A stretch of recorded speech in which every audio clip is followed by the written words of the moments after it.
நாங்க எல்லாம் ஜனமும் 2500 தானே சார் எதிர்பார்த்தோம். அதை நம்பிதான் மக்கள் எல்லாம் ஓட்டு போட்டுருக்காங்க. இவர் 1000 ரூபாய் கொடுத்தா எப்படி சார் அது? அதை நாங்க இதை என்னன்னு எடுத்துக்கிறது? இந்த ஆட்சியை எல்லாமே வறுமை கோட்டில் இருக்கிறவங்க தான் மக்களுங்க. இப்ப அதிகமா குடுக்கறத தான் பார்த்து இருப்பாங்க. இப்ப இந்த 1000 ரூபாய் எப்படி சார் ஏத்துப்பாங்க ஜனங்க? இப்ப முதல்ல இருந்த சிஎம் கொடுத்துதான் இவரே கொடுத்துருக்கிறாரு. இவருடைய எங்களுக்கு அவரே வந்திருக்கலாம் போல.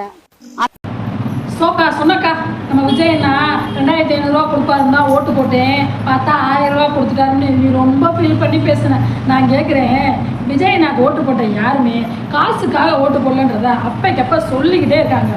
உங்கள் வீட்டில் எல்லாரும் அவ்வளோ நல்லவங்களா? நான் ஏன் கேட்குறேன்னா, டாஸ்மார்க்கு 717 டாஸ்மாக் கடைகளை மூடியிருக்காங்க. 21 வயசுக்கு கீழே உள்ளவங்களுக்கு சரக்கே கொடுக்கக்கூடாதுன்னு சொல்லிட்டு அறிக்கை விட்டுருக்காங்க.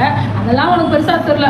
ஏன்னா உன் வீட்டில் உள்ளவங்க எல்லாரும், உன் சொந்தக்காரவங்க எல்லாருமே குடி போதைக்க அடிமையாகாத மக்கள். சூப்பர் ஃபேமிலியில் நீங்கள் வளர்ந்துட்டு இருக்கீங்க. அதுக்கெல்லாம் அவன் நன்றி சொல்லிக்கிட்டு இருக்கியா? அதை விட்டுப்பட்டு 2500 ரூபா கொடுக்குறதுக்காண்டி தான் நாங்கள் ஓட்டு போட்டோங்க, எங்களுக்கு 1000 ரூபா மட்டும்தான் கொடுத்தாங்கோ, என்னங்கோ இப்படி இருக்கிறாங்க, அந்த சிஎம்ஏ வச்சுருப்போம்லங்கோ.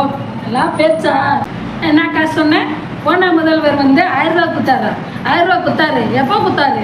30 மாதம் சென்று கொடுத்தாரு. அதை இவர் ஆட்சியில் தொடங்குறதே பெருசு. கொஞ்ச நாள் நியாயமாக பேசுக்க.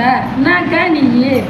சரி, உன் வீடு எங்கே இருக்குன்னு சொல்லு, அந்த 1000 ரூபாயும் வாங்கிட்டு வந்துடுறேன். இவ்வளோ கேட்டியக்கா நீ?